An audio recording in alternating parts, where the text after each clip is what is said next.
I'm like, is this a burrito or a baby? Hey, it's Josephine from the Pointe shop. I'm at San Francisco Ballet with one of our principal dancers, Francis Chung. And when I actually started, you were on maternity leave last year. I don't remember that. Actually, I haven't told the ballet yet, but I'm pregnant. Congratulations! Thank you! Oh my gosh!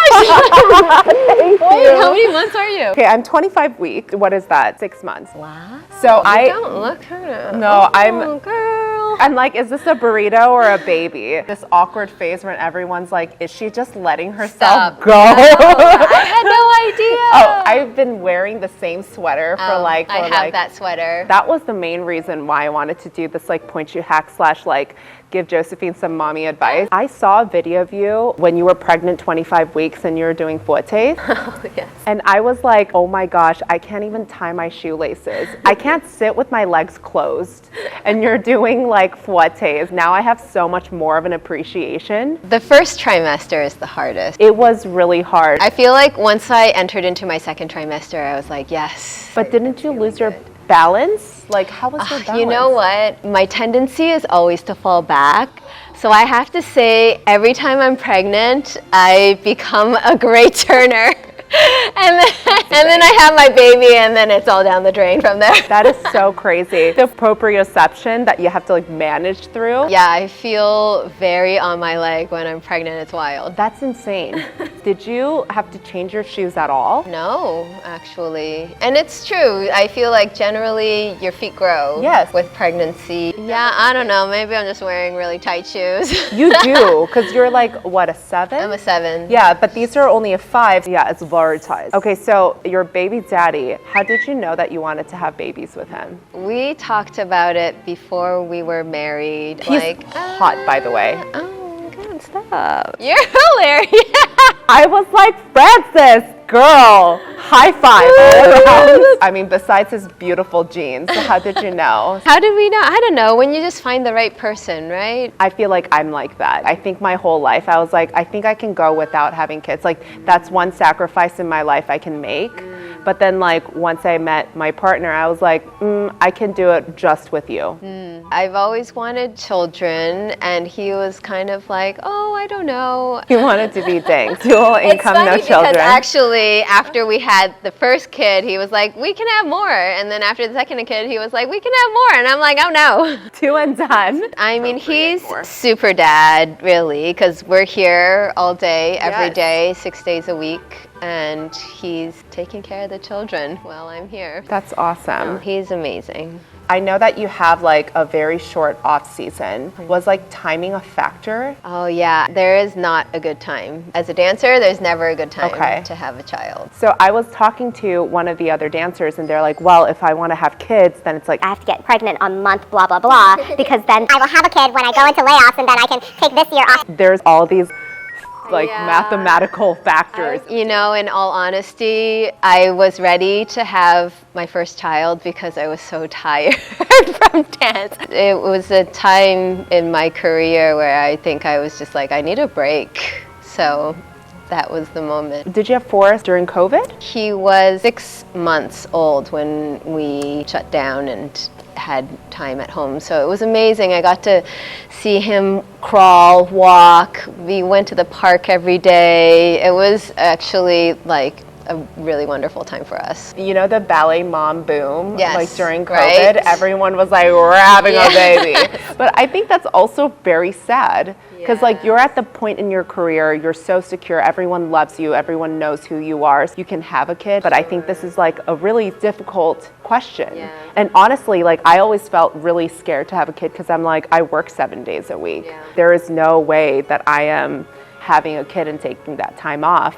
But like I feel like with dancers it's even worse because it's so physical. In some ways it's easier. I felt like every time I came back it was a break from being in babyland. It was like a moment for me to focus on myself, as dancers we're so absorbed. Everything we do is analyzing your physicality. You're so in your head. And when you have a child, it's the complete opposite. Everything is not about you, and nothing is to your timing. Everything is for your child. So for me, coming back into the studio was something comforting. Wow. Did it feel like you're coming back to something that you love to do? I love to do, and I know exactly what it is I'm doing, and I'm in control in some ways. Girl, I'm reading all these baby books and I'm like, why are you telling me different things right now on how to do it?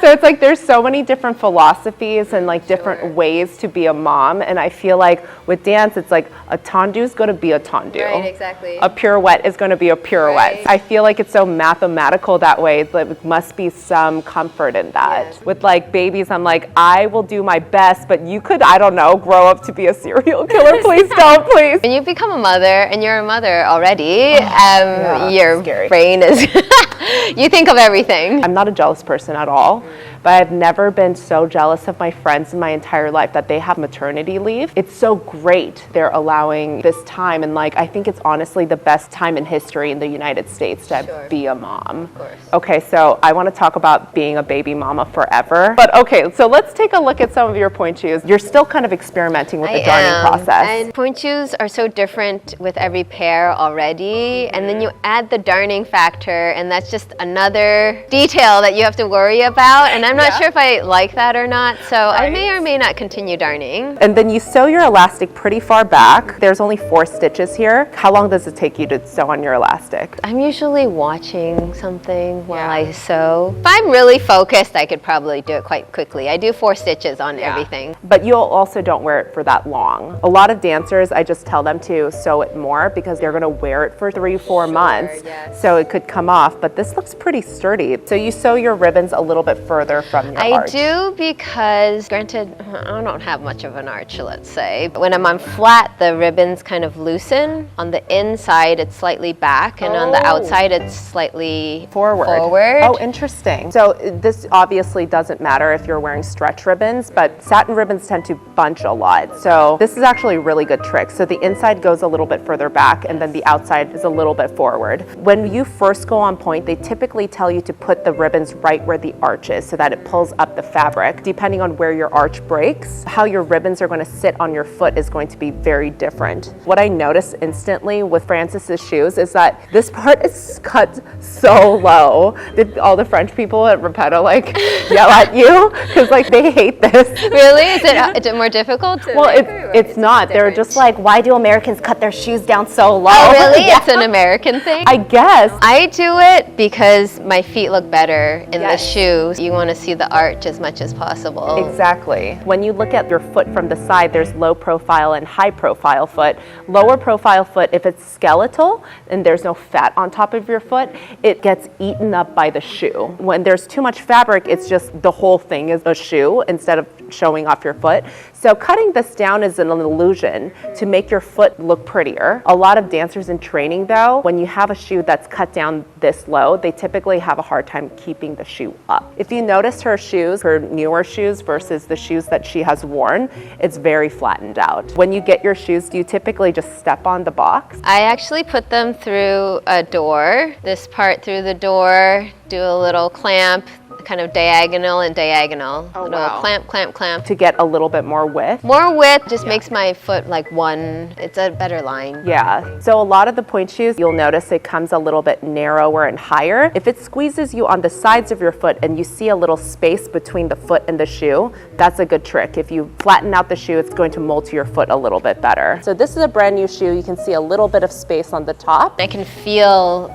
this squeezing. like squeezing my feet, so yeah, flattening it out just makes my toes able to spread out. This is the brand new shoe that hasn't been broken in, it's just been darned. And then this is the dead shoe. So you can see a pretty big difference. And Frances actually doesn't do too much to her shoes. Oh gosh, it's cramping. So this one, you start to cramp if like it's not breaking in. Oh my gosh, take it off. Those are Frances's shoes and how she customizes her pointe shoes. That's some mama advice. If y'all want to give me some mama advice, please do, because I don't know what I'm doing. I'm scared. All right, I'll see you guys later.